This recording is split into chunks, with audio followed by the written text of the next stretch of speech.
I've been a resident close to the site, less than 2 minutes walk away, I'd say, since 1987. In the last 20 odd years, I've seen an awful lot of building and development take place, particularly on the, not too sure of my directions, on I think it's the north side of Chelmer Village Way. What was all greenfields land, agricultural land, has all been filled in and taken up. Springfield Lyons has all been developed. There has always been that one green area that sits there as a breakwater between the industrial estate, the light industrial buildings like the garden centre and the residential development of Chelmer Village itself. And as you come down to that area, to give an example, if you come down New Duke's Way through the industrial estate down to the roundabout, as you approach the roundabout, because of the way the green space is, that green area, you get an oversight that gives a far, far greater impression of open countryside because of what's behind it than the actual size of the area itself really is.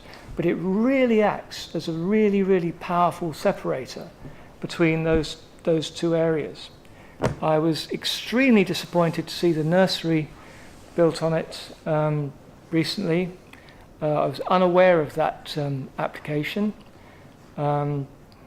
I only found out about this application when returning from Moorfields Eye Hospital one day. I got off the bus one evening and saw a piece of paper flapping in the wind.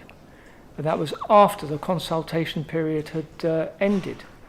And I was very surprised about that, because when lookers tried to develop on that site in 2007, I received a notification letter from the council to my home address advising me of that planning application and advising me what to do if I wanted to look at it. Whereas this application, I had no such notice. I was completely unaware of it. So that's a bit of a, I don't know, that's a bit of a red rag to me as well. When I looked at the plans and imagined driving down towards that roundabout again, but instead of seeing the open countryside, supposedly because of the impression the open space gives, stretching away, acting as a breakwater, seeing this slab of the residential care home sitting there instead, going around that corner, around where the roundabout is, acting as a sort of a complete block, it's just going to completely remove that very last piece of breakwater that we have got in that area. I also read in some of the documents I looked at online, it made reference, I'm not sure if this is still current, I read this last night, an offer of £95,000 or £96,000 being made to be spent on other green areas. That's what the discussion earlier was about. I said that offer has been withdrawn. Ah, right, good. Yeah, because the point I was going to make about that was that it wouldn't matter to me if people were saying that there was green space in other areas of Chelmsford, or it might as well be in Glasgow or Edinburgh. The point is that, to me, as a resident locally, is the piece of green space that matters.